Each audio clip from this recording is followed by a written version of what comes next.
And it was kind of nice, though, as I was telling the folks in the early service, it was nice to sneak away. However, we have to rush right back, so pray for us as we're facing 200 junior hires and 100 third through sixth graders this afternoon. And which, quite honestly, parents, please don't be offended by this, but as soon as the parents leave the property, things normally go really well.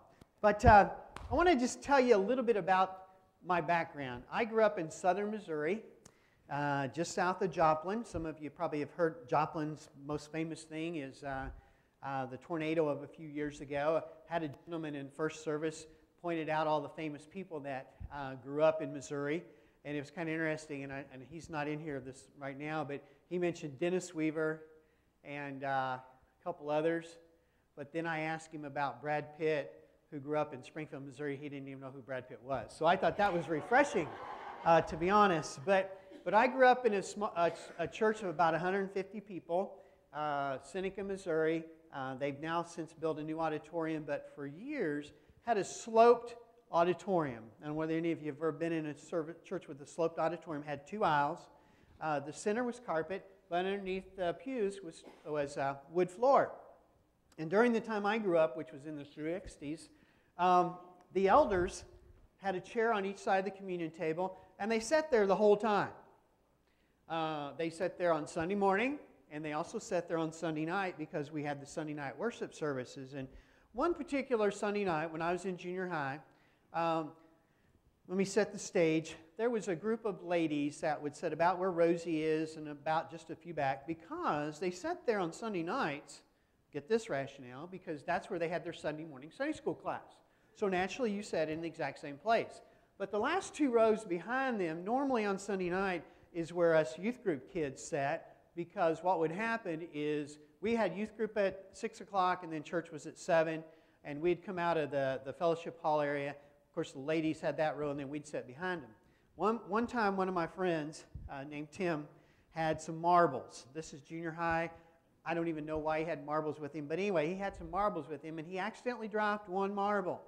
And the marble literally rolled all the way down. Again, this is an angled auditorium like a theater, down to within probably 2 feet of the elder setting right here.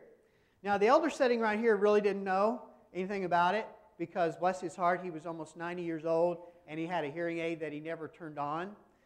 One particular Sunday morning, and I'll get back to my real story, but one particular morning, the preacher, Jay Reynolds was his name, he was saying something, and he looked down at Watson Little, was the elder's man, and again, he was close to 90 when he passed away, and he said, "Isn't that right, Brother Little?" And Brother Little's just sitting there with that smile. "Brother Little, isn't that right?" And finally, his wife, that would be about where you're sitting, said, did this, and he reached in his pocket, and he turned his hearing aid on, and then he said, yeah, that's right.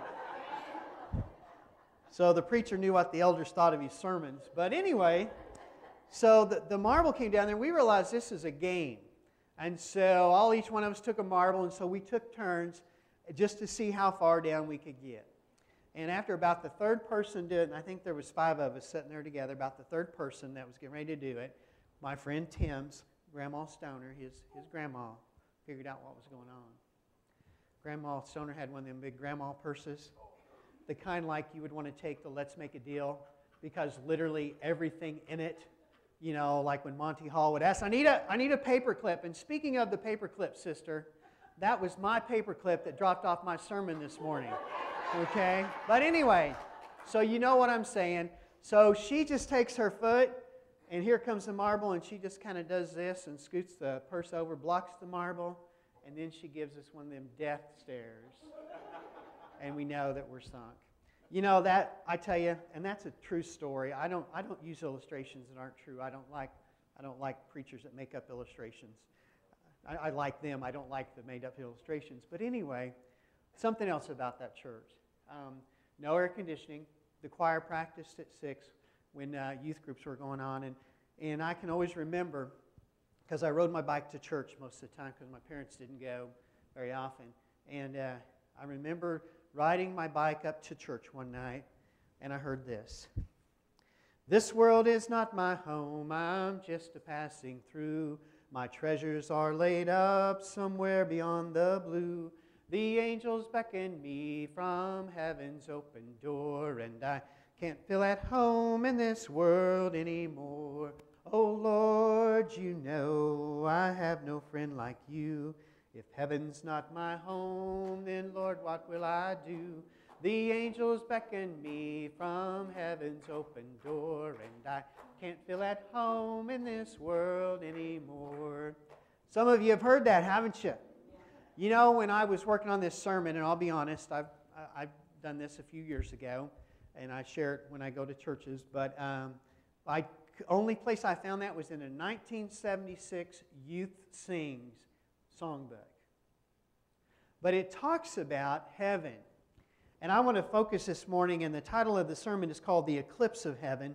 But I want us to just focus on heaven for just a little while this morning. And, you know, I decided to go to the source of all things to find out about heaven. And so I went to Amazon.com. Now, I tell you, I love Amazon.com as a grandparent because I think probably 75% of the gifts that we ordered last year for our grandchildren we got off Amazon.com. We got the Prime membership thing with the free delivery and all that kind of stuff. But I went to the book section and I typed in heaven. And this, again, was probably about 2 or 3 years ago. There were 12,574 books with heaven in the title on Amazon.com. There were 98 in the sports section, 53 in the food section, 38 in the law section, and at that point, 17 in the computer section. But the section that kind of intrigued me the most, there were 130 in the travel section. Now, you might find it odd that there would be books in the travel section on heaven, but in my first youth ministry, just north of Joplin, Missouri, I was actually still a student. I was a sophomore in Bible college, and I got a part-time weekend youth ministry. The minister sent me out to visit with this family that had children. I'd literally been on the job maybe a week and a half to 2 weeks, all right, as part of... He said, go out there and tell them about all the things we do with the kids. And I said, oh, great, okay. So I'm talking to the mom, and here comes this 5-year-old boy, and he had this big family Bible, and he had opened up to the maps in the back. And this was his question. My mama says my grandpa is in heaven. Would you show me on this map where heaven is, because I want to go see him? Again, true story. I am a sophomore in Bible college, and I haven't even had Where's Heaven yet, that class that they take. And so, fortunately, God gave me a few words, and I said, you know, what I understand is heaven is so big, it doesn't fit on a map. But one day you'll get to go see him. And you know, friends, what we want to think about this morning is this idea that heaven is a real place. There's a passage coming up on the screen out of John 14. I want to read it and you follow along with me. It says this: do not let your hearts be troubled. Trust in God. Trust also in me. In my Father's house are many rooms. If it were not so, I would have told you. I am going there to prepare a place for you, and if I go and prepare a place for you, I will come back and take you to be with me, so that where I am, you may be there. Now, back just a little bit into this emphasis on heaven. In the Gospels, there are 127 references to heaven in the time that Christ was on earth. There are only 14 references to hell, 17 references to money, 30 references to treasures, 10 to possessions, and not a single one referring to the Indianapolis Colts. See, I throw that in so they'll make you stay with me, okay? So obviously, when Jesus was here, heaven was a big deal. He wanted to emphasize not so much what was here, but what was going to be somewhere else. In a book entitled The Eclipse of Heaven, A.J. Conyers writes this, and it's also going to be up on your screen. At least in many people's minds and imaginations, that vision of reality has become little more than a caricature. conjuring up quaint saints and cherubic angels. And in the church, only a hint remains of the power heaven once exercised in the hearts of believers. What he's basically saying is this: even the church has lost sight of heaven. We've forgotten why we're here. And you know, when we think about what our society has done to heaven, just a few examples. There was a movie years ago called Heaven Can Wait, Warren Beatty. Okay, those of you over here, ask your grandma and grandpa about it. Okay, and then we think of Philadelphia cream cheese, the Philadelphia Light cream cheese commercials. You know, they're light and fluffy, and they're floating on the clouds because it's so light and fluffy that way. Not that we want to dwell on it long, but we've been inundated with Victoria's Secret's angels. And so we get this idea that, you know, all these attractive women, they're in heaven. Those of you that grew up in my generation, you might remember Flip Wilson. He had an alter ego named Geraldine, and he always said what? He said, "The devil made me do it." And so we've taken, and there's example after example, but we've taken some very serious concepts, and our society makes light of them. And so even for us as Christians, when we think of the devil, we often think of what? We think of the little red guy with the horns on the devil food, the tuna, devil, yeah, you know what I'm talking about. And when we think of heaven, we think of just little angels fluttering around in the cartoons, or, you know, those type of things. And so the bottom line is that for Christians, we've lost sight of heaven as well. You know, it seems like these fairy tale concepts, they've kind of permeated the church. And in other words, we no longer view life as a temporary experience on our way to heaven, but we view this life as where we find happiness and fulfillment. Let's think about it. What really, just if you were really honest with yourself, how would you define success? Well, you probably would define it maybe a good paying job, pretty wife, well-behaved kids, a nice home. Those of us in my bracket and a little younger, a growing retirement fund. Those of you that are already retired, the success would be making sure you outlive your money instead of your money dying before you do. No, yeah, you don't want to outlive your money. You don't want to outlive your money. There we go. You know what I'm trying to say. And then if anything hinders this success, if illness or a job loss or life challenges kind of get in the way of the success, then we consider life as unfair. And why did we do to deserve this? It seems like maybe we've taken that song that I sang earlier and we've kind of changed the words to something along these lines. This world is my home. I'm not just passing through. My treasures are right here, somewhere amongst the dew. Now, a good twangy song rhymes, and anything that I could come with, I'm not just passing through, dew was the only word I could come up with. Okay? The angels beckon me from heaven's open door, but I feel right at home in this world, that's for sure.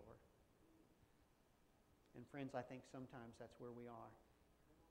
That's the song that we're singing. So what happens when we lose sight of heaven?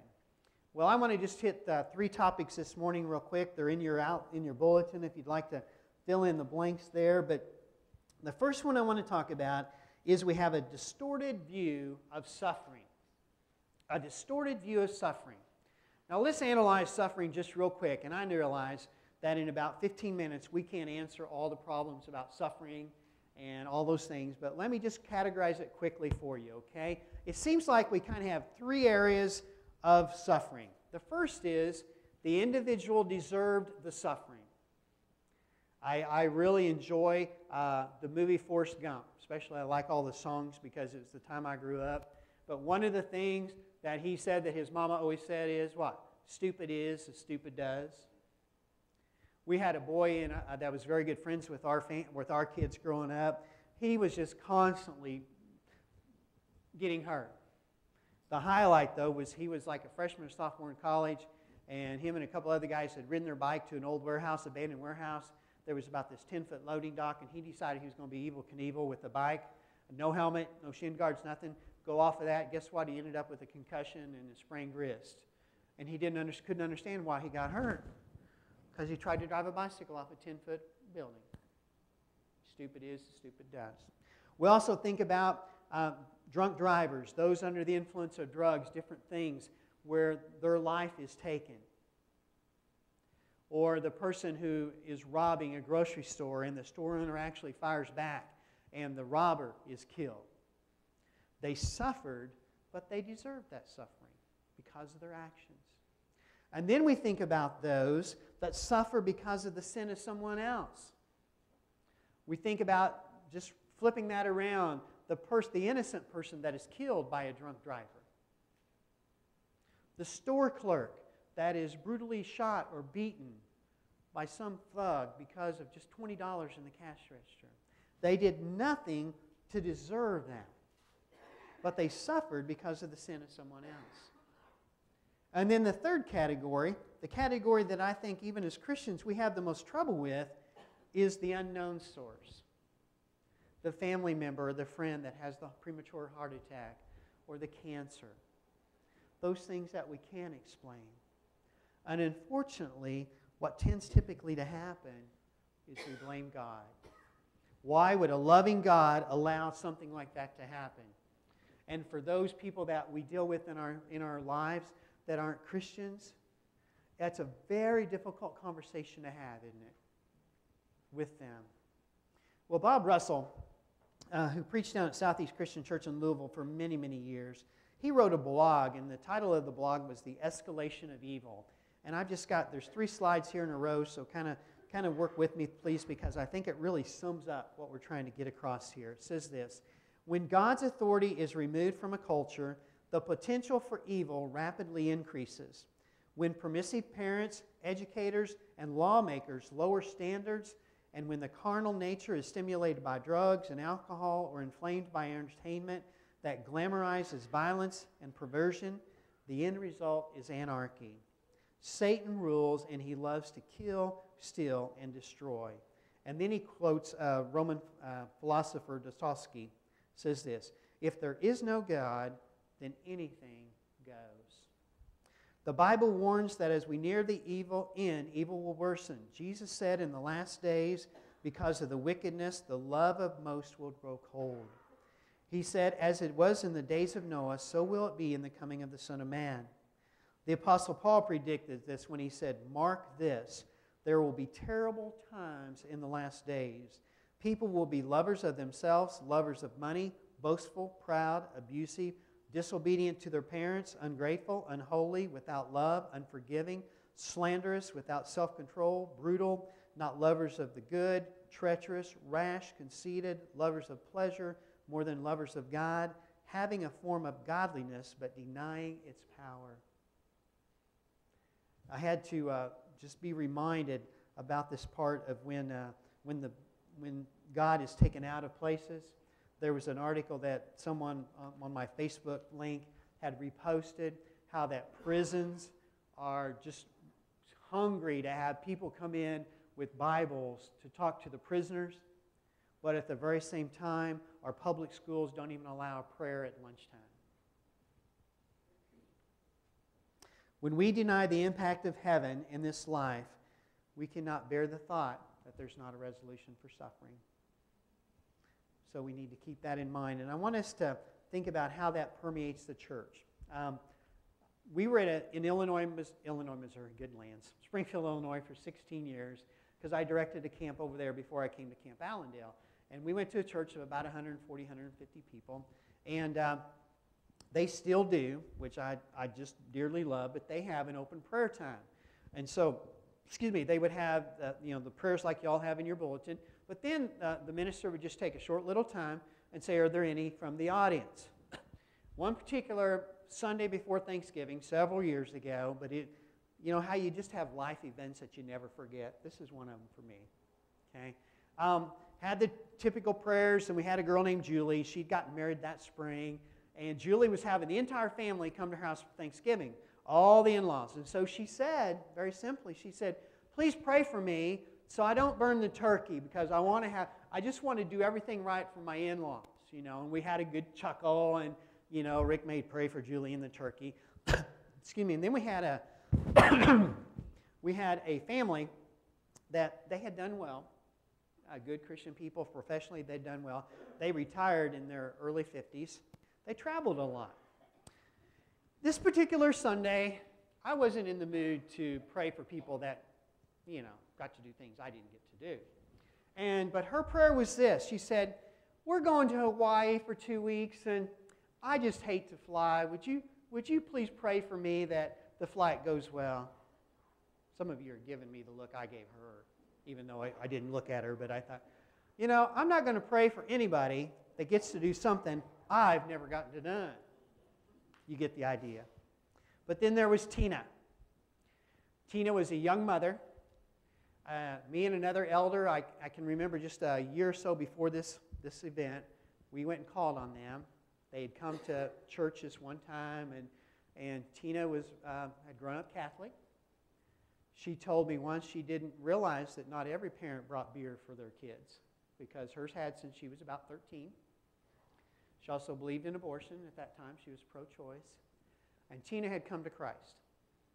And so her prayer that morning kind of just made everybody kind of shrink in their pews, because she said this: "This is my first holiday to go back home. Please pray for me.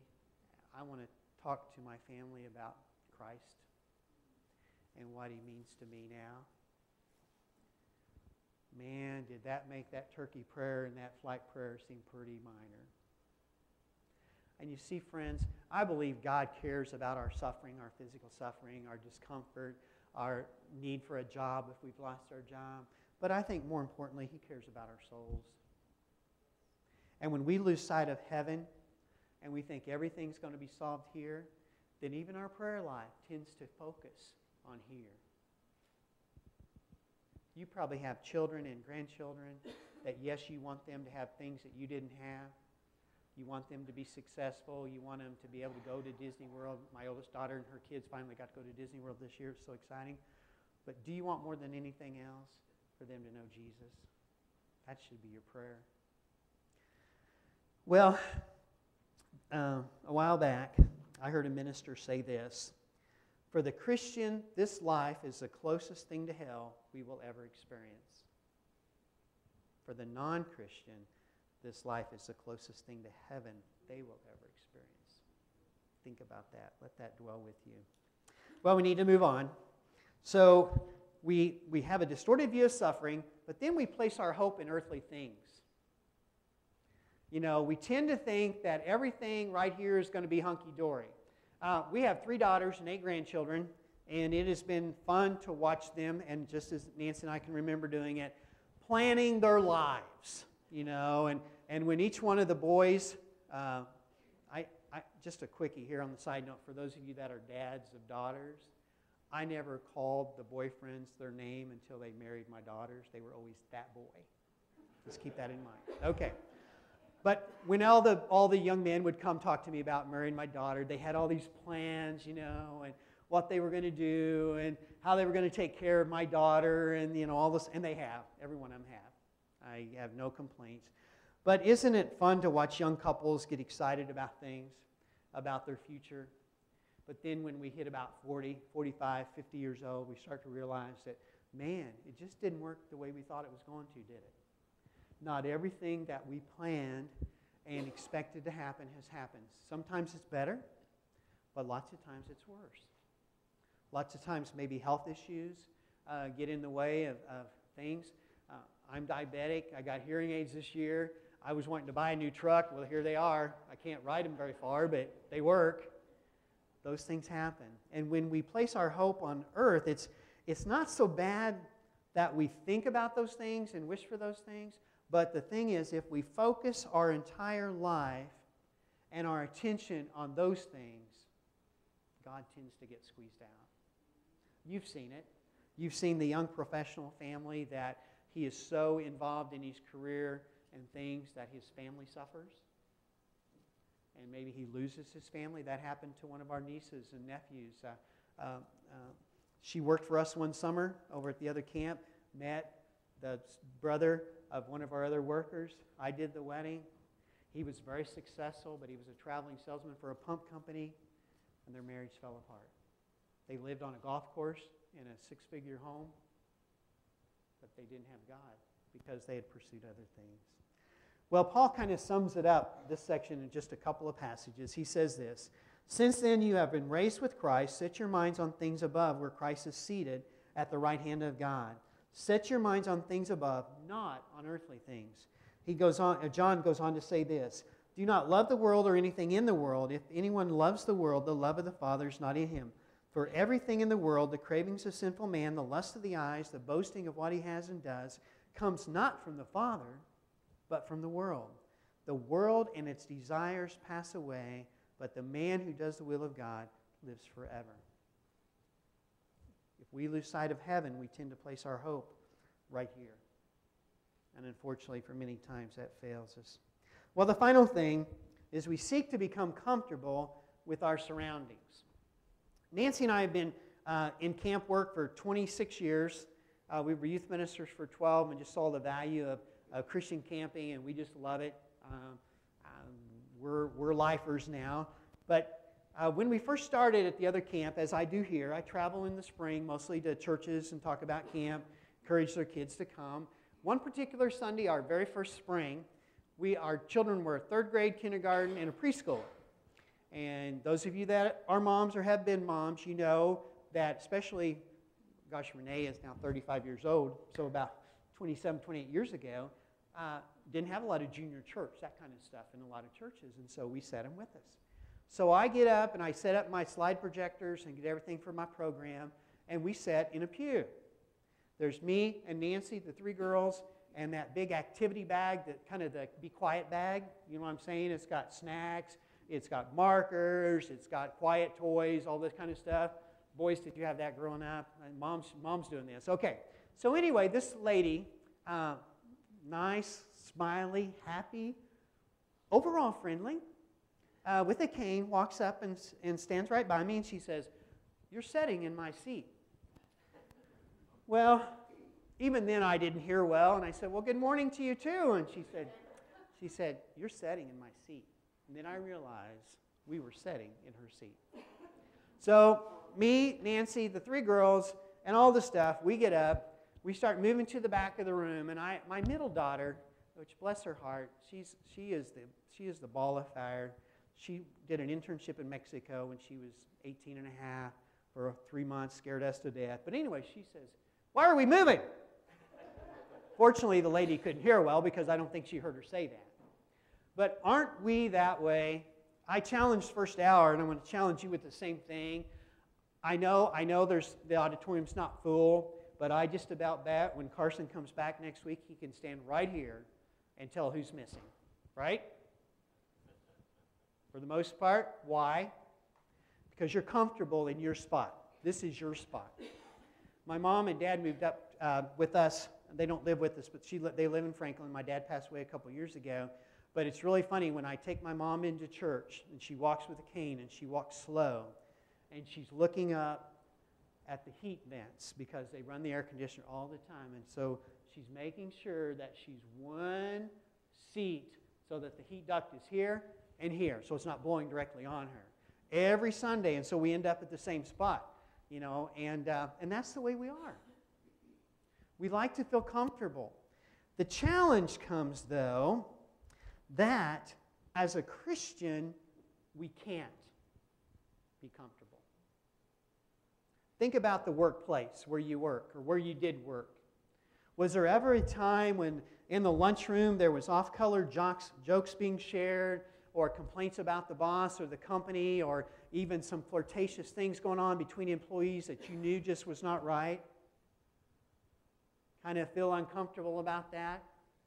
We were in Springfield, Illinois in the 80s, early 90s, when they got their first gentlemen's club. And there was a big billboard out on the interstate, which would be Interstate 55, very similar to 465 here. And there was editorials, and there was call into the radio shows, different things. And within a year, the voices just kind of died out. You know, you'd see their ad in the newspaper right next to the Payless shoe ad. Just kind of got used to it. Nancy's sister and brother were missionaries in the Cayman Islands for a couple years, and this will date me and this story, but we went to the Towering Inferno at the movie theater. And they had been out of the country for 2 years, and we went to the Towering Inferno. It might be on Netflix, guys, if you want to watch it. But anyway, they came out of that movie, and Nancy's sister said, "That was the filthiest movie I've ever seen." Me and Nancy are thinking, we're trying to rethink through it. She said the language was just awful. And I remember us feeling uncomfortable that we didn't see anything wrong in the movie. And see, friends, as Christians, we have to be careful that we don't become so comfortable that the things that are against God don't bother us. And I realize this is pretty timely with the Supreme Court decisions and those type of things. But it's been long before that. Those of you who have children or had children, and sports are banned and they take up so much time, and there's so many weekend tournaments and things, and you're torn with this idea: do I take my son to church or my daughter to church, or do they go to the soccer tournament? And then there's those things with parents that aren't Christians, the end of the year picnics, either at work or the end of the year basketball picnic or the soccer picnic, and then one of the fathers brings out a couple of beers, and does it bother you at all? Do you feel just a little uneasy? You see, sometimes I think for us Christians, if we don't feel uneasy, then something's probably not right. 1 Peter talks about it this way, and he says this: "Dear friends, I urge you as aliens and strangers in the world to abstain from sinful desires which wage war against your soul." Then he goes on to say in the latter part, John, I'm jumping to John 15. He says, "If the world hates you, keep in mind it hated me first. If you belong to the world, it would love you as its own. As it is, you do not belong to the world, but I have chosen you out of the world. That is why the world hates you." Man, you talk about, in the class that I went